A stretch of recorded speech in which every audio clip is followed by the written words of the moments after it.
सकट चौथ व्रत कथा। सकट चौथ का व्रत प्रत्येक वर्ष माघ मास की कृष्ण पक्ष की चतुर्थी को किया जाता है।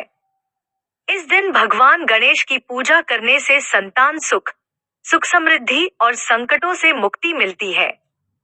इस दिन विशेष रूप से महिलाएं अपने बच्चों की लंबी उम्र और सुख शांति के लिए व्रत रखती हैं।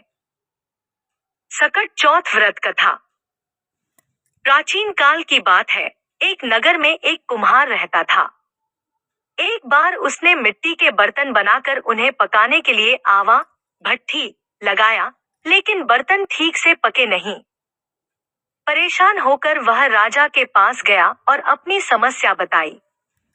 राजा ने अपने विद्वानों से उपाय पूछा, तो उन्होंने कहा कि यदि कोई व्यक्ति बलि दे तो आवा पक जाएगा। राजा ने आदेश दिया कि एक मनुष्य की बलि दी जाए। संयोग से वह बलि एक बुजुर्ग महिला के इकलौते बेटे की तय हुई। महिला बहुत दुखी हुई और राजा से अपने बेटे की रक्षा की गुहार लगाई, लेकिन राजा ने उसकी नहीं सुनी। बेचारी माँ अपने पुत्र को लेकर संकट मोचन भगवान गणेश के मंदिर में गई और रात भर भगवान गणेश की पूजा कर संकट चौथ का व्रत रखा। उसने भगवान से प्रार्थना की कि उसका पुत्र सकुशल रहे। सुबह जब राजा के सिपाही उस लड़के को लेने आए तो देखा कि वह जीवित और सुरक्षित था। यह देखकर राजा और नगरवासी अचंभित हो गए। तभी आकाशवाणी हुई, हे राजन, यह चमत्कार संकट चौथ के व्रत और भगवान गणेश की कृपा से हुआ है।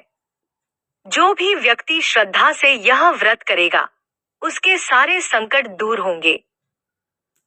तब से महिलाएं इस व्रत को श्रद्धा और विश्वास के साथ करने लगी और भगवान गणेश से संतान सुख, दीर्घायु और समृद्धि की प्रार्थना करती हैं। सकट चौथ व्रत विधि। स्नान और संकल्प। सुबह जल्दी उठकर स्नान करें और व्रत का संकल्प लें। पूजन। संध्या के समय भगवान गणेश की प्रतिमा स्थापित करें और उनकी पूजा करें। तिलक और भोग। गणेश जी को रोली, अक्षत, फूल, धूप, दीप, मोदक, तिल और गुड़ का भोग अर्पित करें। कथा श्रवण। सकट चौथ की कथा सुने और अपने परिवार के लिए मंगल कामना करें। चंद्र दर्शन और अर्घ्य। रात में चंद्रमा को अर्घ्य देकर व्रत पूरा करें। सकट चौथ का महत्व। इस व्रत को करने से सभी प्रकार के संकट दूर होते हैं, संतान की आयु लंबी होती है और घर में सुख शांति बनी रहती है।